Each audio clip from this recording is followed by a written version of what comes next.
பெரும் திரை மாயை ஆட்சியை பிடிக்க போதாது. தமிழ்நாட்டு மக்கள் அப்படி ஏமாற மாட்டார்கள் என்று நான் நம்புகிறேன். எம்ஜிஆர் காலத்தில் இருந்த மாதிரி மக்கள் இல்லை. இப்போ இன்னைக்கு இருக்கிறவங்க ஒவ்வொருத்தரும் ஹீரோ, ஒவ்வொருத்தரும் ஜேர்னலிஸ்ட். இன்னைக்கு மீடியா சொல்றதை நம்பிக்கிட்டு இருக்கிற மக்களா இல்லை.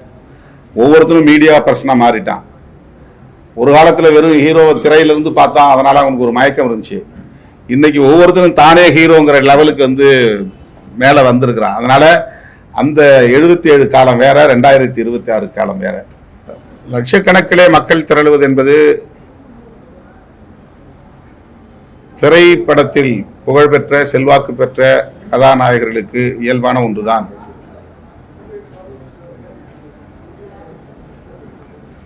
ஆந்திராவிலே சிரஞ்சீவி, பவன் கல்யாண், அதை போல தமிழகத்திலே பல தலைவர்கள் இன்றைக்கு நாம் விஜயகாந்த் உட்பட விஜய் வரையிலும் பார்க்கிறோம். ஆனால் அவர்களால் கடைசி வரையில் தாக்கு பிடித்து நிற்க முடிகிறதா என்ற கேள்வி எழுகிறது. ரசிக பட்டாளம் என்பது வேறு, அரசியல் விழிப்புணர்வு பெற்ற களப்பணியாளர்கள் என்பது வேறு. சில லட்சம் பேர் போதாது ஆட்சியை கைப்பற்றுவதற்கு. 5 லட்சத்திலிருந்து 10 லட்சம் பேர் ஒரு இடத்திலே திரண்டால் உங்களுக்கு பிரமிப்பை உருவாக்கும். ஆனால் அது ஆட்சிக்கு பயன்படாது. அதை வைத்து நாம் ஆட்சி மாற்றமே நிகழ்ந்துவிடும் என்று சொல்ல முடியாது. கட்சி தொடங்கி இத்தனை ஆண்டுகள் கடந்த நிலையில் 2 மாநில மாநாடுகளை நடத்தியிருக்கிறார்கள். 1வது மாநாடு 2வது மாநாடு என்றுதான் அதற்கு பெயர் சூட்ட முடிந்ததை தவிர கருத்தியல் சார்ந்து அந்த மாநாட்டுக்கு பெயர் சூட்ட முடியவில்லை. அதுல ஒரு ஐடியாலஜிக்கல் கான்செப்ட் இல்லை. நாங்க மாநாடு நடத்துறோம்னா வெல்லும் ஜனநாயகம் மாநாடு, அதுல ஒரு கான்செப்ட் இருக்கு. தேசம் காப்போம் மாநாடு, அதுல ஒரு கான்செப்ட் இருக்கு. மது ஒழிப்பு மாநாடு, அதுல ஒரு கருத்தியல் இருக்கு. அரசமைப்பு சட்டத்தை காப்போம் அப்படின்னு ஒரு பெயர் சொல்லி அதுல ஒரு மாநாடு போடுறோம். அந்த மாதிரி மாநாட்டுக்கு 1வது மாநாடு 2வது மாநாடு 3வது மாநாடு போடுறாங்கனாலே ஐடியாலஜிகளா அவங்களால பொருத்தி பார்க்க முடியல. இந்த conference for what purpose, ideological பொருத்தப்பாடுங்கிறது இல்ல. 3 மணி நேரமும் 4 மணி நேரமும் நிகழ்ச்சி நடந்தது. வெறும் கூச்சல், வெற்று சவடால்கள், விஜய் மாநாடு என்றுதான் சொல்ல வேண்டிய நிலை இருக்கிறது. அதுல அதிகபட்சமாக ஆட்சியை கைப்பற்றுவோம் என்கிற ஒரு வேட்கை தெரிகிறது. அதனால் திமுகவை வீழ்த்துவோம் என்கிற வெறுப்பு வெளிப்படுகிறது. மற்றபடி அதுல அரைத்த புளித்தமாவே அரைக்கிற ஒரு மாநாடாகத்தான் அது முடிந்ததை தவிர, போன மாநாட்டில் சொன்னது ரைட். இந்த மாநாட்டில் அடுத்த ஒரு டெவலப்மெண்ட் இருக்கணும். நாங்க என்ன செய்ய போறோம் அப்படிங்கிறது இருக்கணும். அல்லது இன்னைக்கு நடந்து கொண்டிருக்கிற நடப்பு அரசியல் குறித்து, இன்னைக்கு எஸ்ஐஆர் ஒரு பர்னிங் இஷ்யூ, அதை பற்றி எதுவும் அவர் பேசல. ஸ்பெஷல் இன்டென்சிவ் ரிவிஷன், பீகார்ல யாத்ரா போயிட்டு இருக்கிறார். நாடு தழுவிய பிரச்சனை, ஒரு செஷனே நடக்கல இந்த பிரச்சனைக்காக.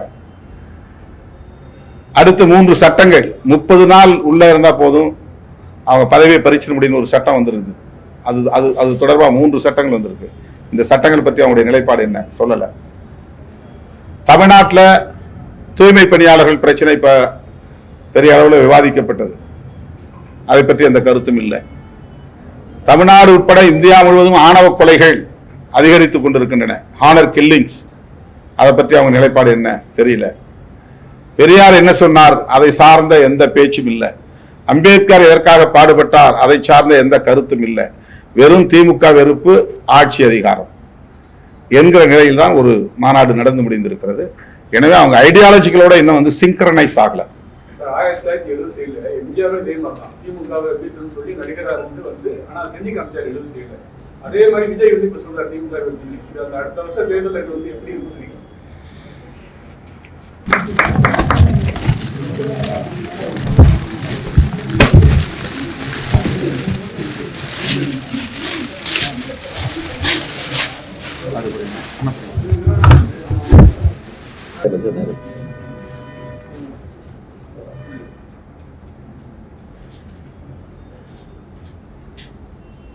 கிளார் அடிக்காம இருக்கா? கரெக்டா இருக்கா? ஓகே.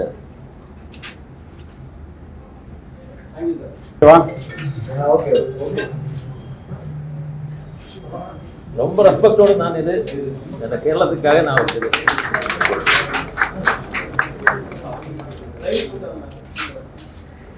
வணக்கம் போட்டுருக்கா வீரவணக்கு இருக்கு, அது உங்களுக்கு வீரவணக்கு தான்.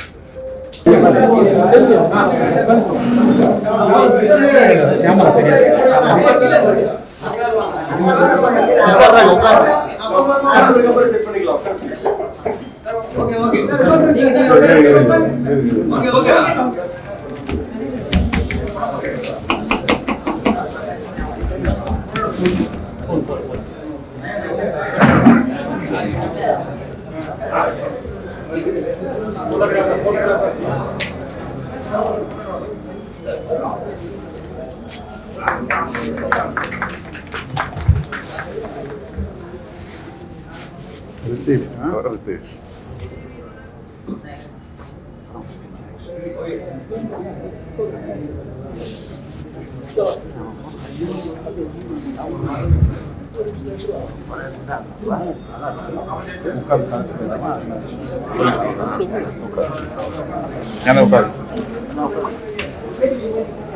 இயக்குனர் அனில் வி நாகேந்திரன் அவர்கள் இயக்கியுள்ள வீர வணக்கம் என்னும் திரைப்படம் ஆகஸ்ட் 29 தமிழ்நாடு மற்றும் கேரளா ஆகிய இரு மாநிலங்களிலும்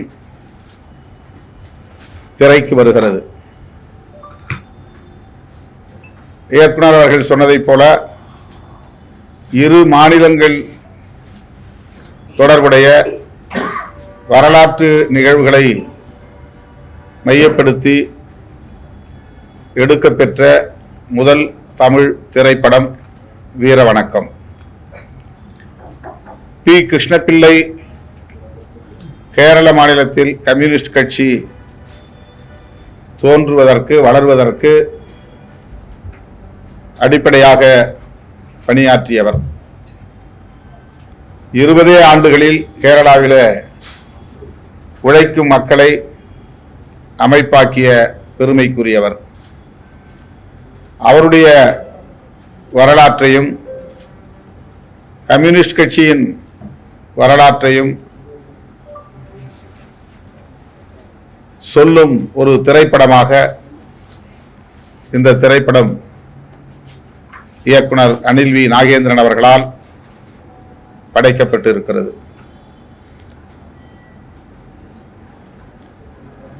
அந்த மாநிலத்திலிருந்து இந்த மாநிலத்திற்கு வந்து அவர்கள்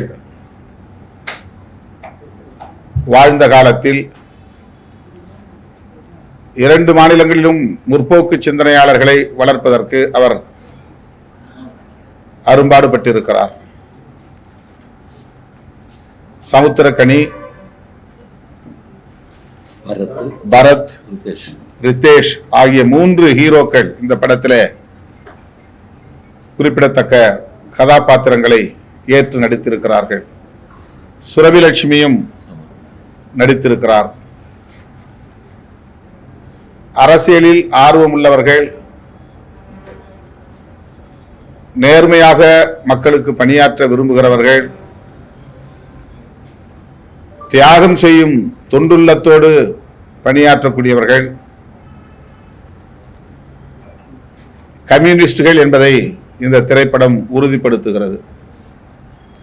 அதற்கு பி. கிருஷ்ணபிள்ளை அவர்களின் வாழ்க்கை நமக்கு ஒரு சான்றாகவும் சாட்சியமாகவும் இருக்கிறது. இது போன்ற திரைப்படங்கள் இந்த காலகட்டத்தில்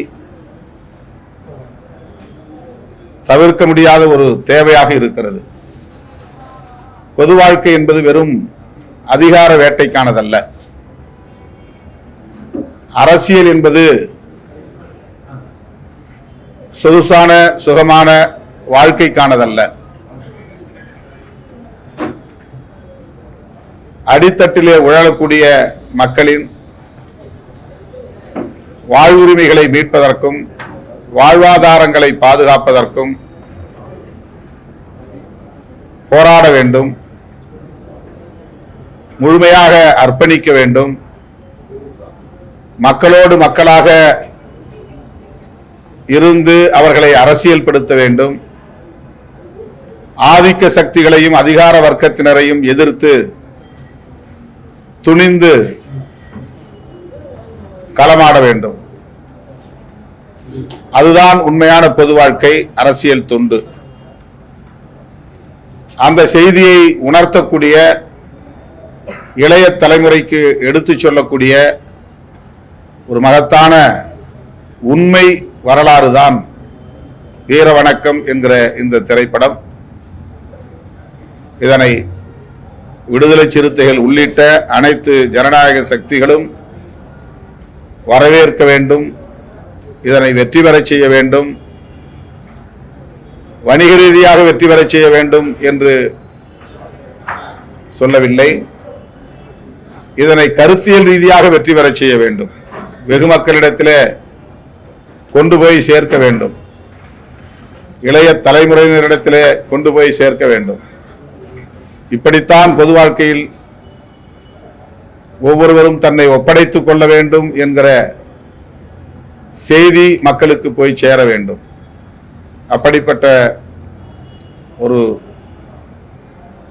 திரைப்படத்தை, வரலாற்று முக்கியத்துவம் வாய்ந்த திரைப்படத்தை அனில் வி நாகேந்திரன் அவர்கள் தமிழ் மற்றும் மலையாளம் ஆகிய இரு சமூகங்களை சார்ந்த மக்களுக்கு கொடையளித்திருக்கிறார். அனில் வி நாகேந்திரன் அவர்களுக்கு என்னுடைய வாழ்த்துக்களையும் பாராட்டுகளையும் தெரிவித்துக் கொள்கிறேன். இந்த படத்தில் மிகச்சிறப்பாக நடித்திருக்கிற சமுத்திரக்கனி, பரத் மற்றும் ரித்தேஷ், சுரபிலட்சுமி, 94 வயதிலே கிருஷ்ணபிள்ளையின் காதலியாக,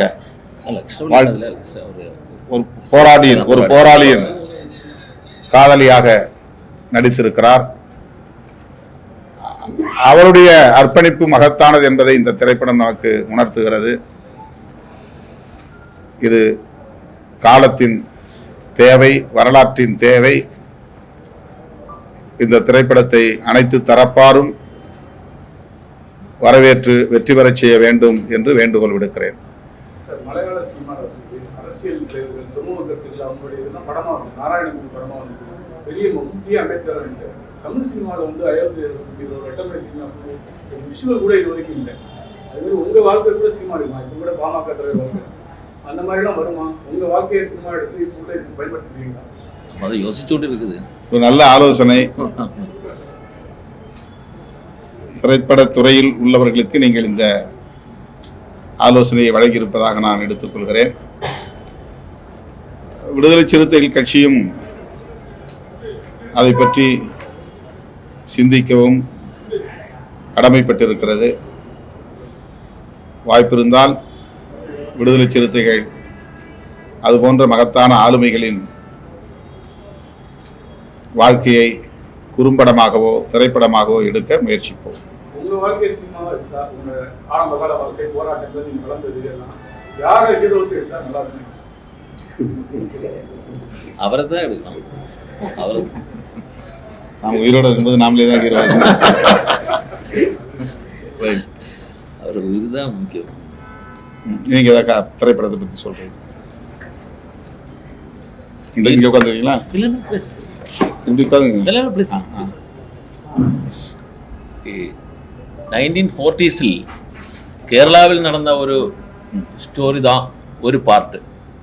இப்போ தமிழ்நாட்டில் சில வில்லேஜில் எல்லாமே ஜாதி பிரச்சனைகளൊക്കെ இருக்குது. ஆக்சுவலி கேரளா தமிழ்நாடு என்னோட ஃபீல் என்னன்னா ஒரு தாய் மக்கள் தான். மலையாளம் தமிழிலிருந்து வந்த லாங்குவேஜ் தான். லாங்குவேஜ் மட்டும் அல்ல, இந்த கல்ச்சரு, நம்ம எல்லா வரலாறுங்களும், நீதிக்கான போராட்டங்கள் எல்லாமே ஒரே மாதிரி தான். கேரளா வந்து ரொம்ப ரொம்ப கஷ்டமாக இருந்துச்சு ஒரு டைமில். வந்து சுவாமி விவேகானந்தம் வந்து இது பைத்தியாலயமாக வந்து கேட்ட நாடு தான். அந்த மாதிரி ஜாதி பிரச்சனைகள் இருந்தது. அதெல்லாம் மாற்றி ஒரு 1957 ஒரு கம்யூனிஸ்ட் கவர்மெண்ட் லோகமாக அது அட்டென்ஷன் கொடுத்த ஒரு கவர்மெண்ட் EMS நம்பூதிரிப்பாடு வந்து அதிൻ്റെ முக்கியமான அந்த ஒரு ஃபவுண்டேஷன் லே பண்ணிய ஒரு மிகப்பெரிய செயலாளர், கம்யூனிஸ்ட் பார்ட்டி செயலாளர், first founder leader P. Krishnapillai தான். അതൊരു അഡ്വഞ്ചറസ് ആണ്. ഒരു பிரேவ் கேரக்டர் தான். இந்த மாதிரி கேரக்டர் തന്നെ ஒரு கம்பேரிசன் கூட கிடையாது. செக்குவரேக்கு மேலே இருக்குன்னு நான் எப்போதும் அடிக்கடி சொல்வேன். ஓகே, அந்த மாதிரி 42 இயர்ஸில் இருந்து போகும்போது இந்த நிறைய ஜாதி சூப்பர்ஸ்டிஷன்ஸு, ஜாதி பிரச்சனைகள், ஃபியூடலிசம் எல்லாமே மாற்றி ஒரு கம்யூனிஸ்ட் கவர்மெண்ட் கொண்டு வந்ததில் ஒரு முக்கிய ரோல் அவருக்கு இருக்குது. அவர் தான் அது அந்த கிருஷ்ணபிள்ளையோட ஸ்டோரி. அவரோட பொண்ணு வந்து தமிழ்நாட்டுக்காரி தான். அதுக்கு யாருக்கும் அது தெரியுமா டவுட் இருக்குது. அவர் கன்னியாகுமரி ஊர் தான், தங்கம்மா. அவர் தமிழ்நாடோட மருமகன் தான். அந்த ரிலவன்ஸ் கூட இருக்குது. அந்த ஒரு பீரியடில் நடந்த பிரச்சனைகளை நம்ம காமிச்சு இந்த தமிழ்நாட்டில் இந்த ப்ரெசன்ட் சிச்சுவேஷனில் இருக்கிற சில ப்ராப்ளம்ஸ் இப்போ நிறைய பிரச்சனைகள் நம்மளோட நியூஸ்லாம் பார்த்து கொண்டு இருக்குது. ரொம்ப கஷ்டமான நியூஸ்கள் இருக்குது. எதுக்கு இந்த மாணவன் இந்த பெரியாரோட சிந்தனைகள் இருக்கின்ற முற்போக்கு சிந்தனைகள் இருக்கின்ற ஊரில் இந்த மாதிரி எப்படி வந்தது நமக்கு ஒரு டவுட் இருந்தது. அதெல்லாம் சேர்த்தா நம்ம எல்லாம் ஒரு தாய் மக்கள் தான். நம்ம சேர்ந்தா தான் கருத்தாகும். இந்த முற்போக்கு சிந்தனை தான் நம்ம அடித்தரை. இதெல்லாம் காமிக்குன்னா ஒரு யூனிக் மூவி എന്ന് நினைக்கிறேன். நிறைய வருஷங்கள் எடுத்தாச்சு ഇതിൻ്റെ റിസർച്ചുக்கு, ഇതിൻ്റെ റിഹേഴ്സலுக்கு, ഇതിൻ്റെ லொக்கேஷன் மேக்கிங்னா 6 கிலோமீட்டர் ஸ்பான்டேனியஸ் செட்டு தான், கிராஃபிக்ஸ் கிடையாது. ஃபிலிம் பார்த்தா தெரியும். 26க்கு ப்ரிவியூ இந்த ப்ரெஸ் ஷோ வச்சிருக்குது பிரசாதில். உங்களுக்கு பார்க்கும்போது இவரே பார்த்துட்டாரு சார். அவர் பார்த்ததுக்கப்புறம் அவர் ரெஸ்பான்ஸ் தான், அவர் ஆதரவு தான் இந்த ஃபிலிமோட ஒரு முக்கியமான கருத்து, நம்ம சக்தி தான். இது சினிமாவோட முக்கியத்துவத்தை வந்து நீங்க அழகா ரொம்ப ஆனா சமீபமா வெளியாகிற படங்கள்லாம் பார்த்தீங்கன்னா வன்முறை களத்தை நோக்கி போற மாதிரி இருக்கு. வன்முறைகள் அதிகமா இருந்தாதான் அந்த படங்களுக்கு வந்து மார்க்கெட் இருக்கு அப்படின்ற மாதிரி ஒரு நிலை. ஒரு அரசியல் தலைவரா நீங்க எப்படி பாக்குறீங்க? வணிக நோக்கில் எடுக்கப்படுகிற திரைப்படங்களில் வன்முறை என்பது ஒரு உத்தியாக இருக்கிறது. காதல், டூயட் என்பதை போல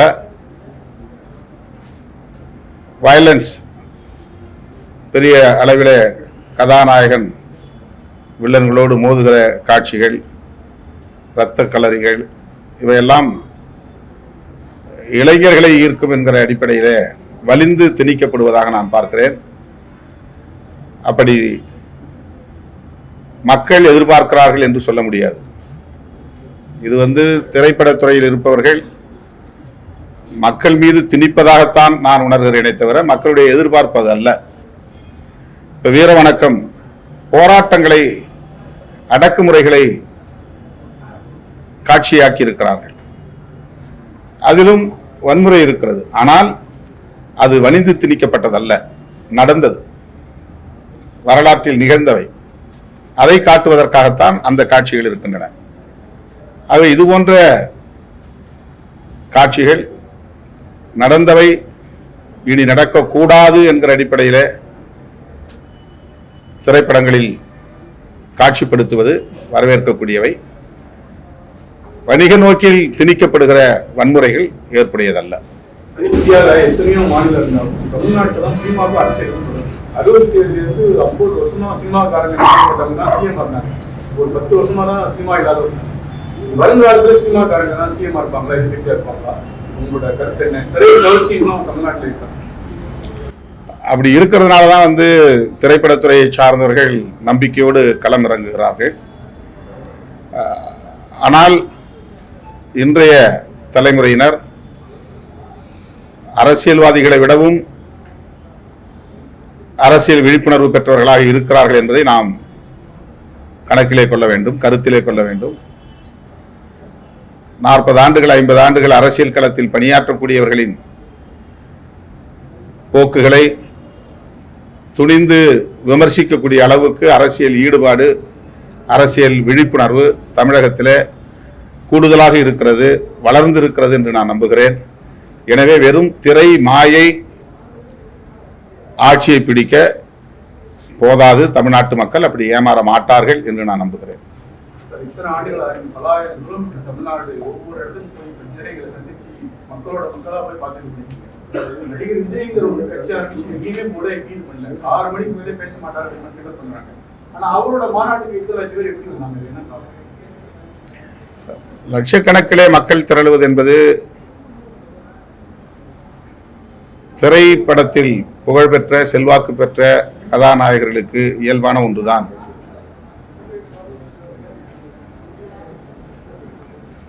ஆந்திராவிலே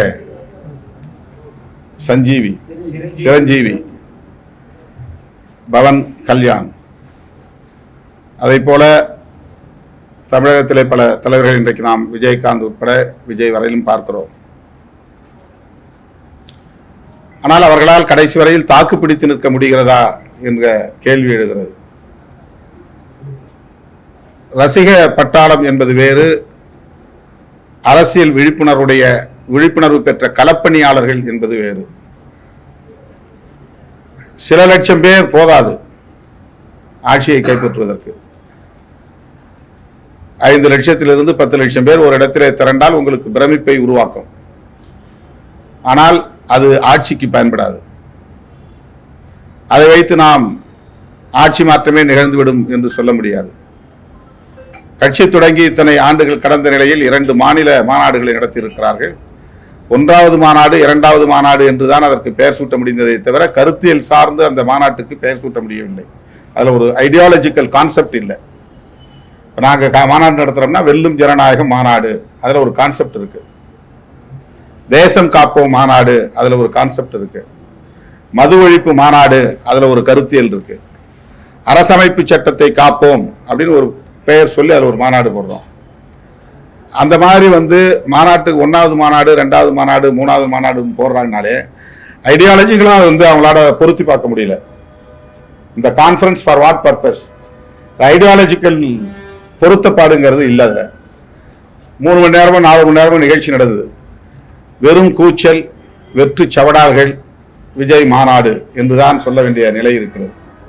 அதுல அதிகபட்சமாக ஆட்சியை கைப்பற்றுவோம் என்கிற ஒரு வேட்கை தெரிகிறது. அதனால் திமுகவை வீழ்த்துவோம் என்கிற வெறுப்பு வெளிப்படுகிறது. மற்றபடி அதுல அரைத்த புளித்தமாவே அரைக்கிற ஒரு மாநாடாகத்தான் அது முடிந்ததை தவிர, போன மாநாட்டில் சொன்னது ரைட். இந்த மாநாட்டில் அடுத்த ஒரு டெவலப்மெண்ட் இருக்கணும். நாங்க என்ன செய்ய போறோம் அப்படிங்கிறது இருக்கணும். அல்லது இன்னைக்கு நடந்து கொண்டிருக்கிற நடப்பு அரசியல் குறித்து, இன்னைக்கு SIR ஒரு பர்னிங் இஷ்யூ, அதை பற்றி எதுவும் அவர் பேசல. ஸ்பெஷல் இன்டென்சிவ் ரிவிஷன், பீகார்ல யாத்ரா போயிட்டு இருக்கிறார். நாடு தழுவிய பிரச்சனை, ஒரு செஷனே நடக்கல இந்த பிரச்சனைக்காக. அடுத்து 3 சட்டங்கள் 30 நாள் உள்ள இருந்தா போதும் அவங்க பதவியை பறிச்சிட முடியும்னு ஒரு சட்டம் வந்திருக்கு. அது தொடர்பாக 3 சட்டங்கள் வந்திருக்கு. இந்த சட்டங்கள் பற்றி அவங்களுடைய நிலைப்பாடு என்ன சொல்லல. தமிழ்நாட்டில் தூய்மை பணியாளர்கள் பிரச்சனை இப்ப பெரிய அளவில் விவாதிக்கப்பட்டது. அதை பற்றி அந்த கருத்தும் இல்லை. தமிழ்நாடு உட்பட இந்தியா முழுவதும் ஆணவ கொலைகள் அதிகரித்துக் கொண்டிருக்கின்றன, ஹானர் கில்லிங்ஸ். அதை பற்றி அவங்க நிலைப்பாடு என்ன தெரியல. பெரியார் என்ன சொன்னார், அதை சார்ந்த எந்த பேச்சும் இல்லை. அம்பேத்கர் எதற்காக பாடுபட்டார், அதை சார்ந்த எந்த கருத்தும் இல்லை. வெறும் திமுக வெறுப்பு, ஆட்சி அதிகாரம் என்கிற நிலையில் தான் ஒரு மாநாடு நடந்து முடிந்திருக்கிறது. எனவே அவங்க ஐடியாலஜிகளோட இன்னும் சிங்க்ரனைஸ் ஆகல. 1977 எம்ஜிஆரும் இதே மாதிரி தான் திமுகவை வீட்டுன்னு சொல்லி நடிகராக இருந்து ஆனா செஞ்சு காமிச்சார் 77. அதே மாதிரி விஜய் இப்ப சொல்றாரு திமுக அடுத்த வருஷம் தேர்தலில் எப்படி இருக்கு? எம்ஜிஆர் காலத்துல இருந்த மாதிரி மக்கள் இல்லை. இப்போ இன்னைக்கு இருக்கிறவங்க ஒவ்வொருத்தரும் ஹீரோ, ஒவ்வொருத்தரும் ஜேர்னலிஸ்ட். இன்னைக்கு மீடியா சொல்றதை நம்பிக்கிட்டு இருக்கிற மக்களா இல்லை. ஒவ்வொருத்தரும் மீடியா பர்சனா மாறிட்டான். ஒரு காலத்துல வெறும் ஹீரோவை திரையிலிருந்து பார்த்தான், அதனால அவனுக்கு ஒரு மயக்கம் இருந்துச்சு. இன்னைக்கு ஒவ்வொருத்தரும் தானே ஹீரோங்கிற லெவலுக்கு மேல வந்திருக்கிறான். அதனால அந்த 77 காலம் வேற, 2026 காலம் வேற. கேரள மாநில விடுதலை சிறுத்தைகள் கட்சியின் சார்பில் விருதுகள் வழங்கும் விழா நடக்கிறது. அதை இந்த வாய்ப்பை பயன்படுத்தி ஒரு சின்ன அறிவிப்பு. மகாத்மா ஐயங்காளி விருது, பொய்கையில் அப்பச்சன் விருது, மாவீர் பிர்சா முண்டா விருது, சகோதரன் ஐயப்பன் விருது, பாம்பாடி ஜான் ஜோசப் விருது, மலையாள மாமணி விருது என்று 6 விருதுகள் வழங்க இருக்கிறோம். அந்த விருதுகள் பெறக்கூடிய சான்றோர் பட்டியல் பின்னர் அறிவிக்கப்படும். தேதி தமிழ் சினிமால கேமியோ ரோல்ஸ் அப்படின்னு சொல்ற சிறப்பு தோற்றம் ரொம்ப பிரபலமா இருக்கு. நாம இதெல்லாம் பேசி இது விட்டுற போறீங்க, வீர வணக்கத்தை விட்டுற போறீங்க.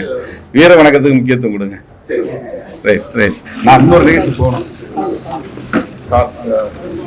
மிக சிறப்பான திரைப்படத்தை தமிழ் சமூகத்திற்கும் மலையாள சமூகத்திற்கும் வழங்கியிருக்கிற தோழர் அனில் நாகேந்திரன் அவர்களை பாராட்டி இந்த ஆடையை பொறுத்துகிறோம். ரித்தேஷ் அவர்களுக்கு அண்ணன் கந்தசாமி அவர்கள் இந்த ஆடையை பொறுத்து சிறப்பிப்பார். இந்த படத்துல இன்னொரு கதாநாயகனாக நடித்திருக்கிற ரித்தேஷ்.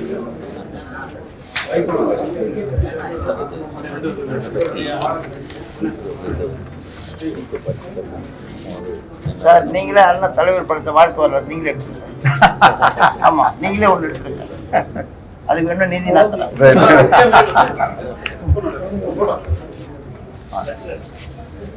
திருமண வரவேற்பு முடியும்.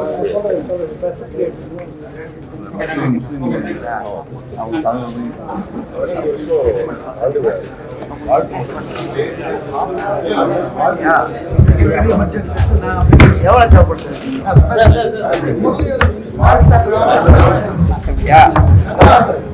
சார்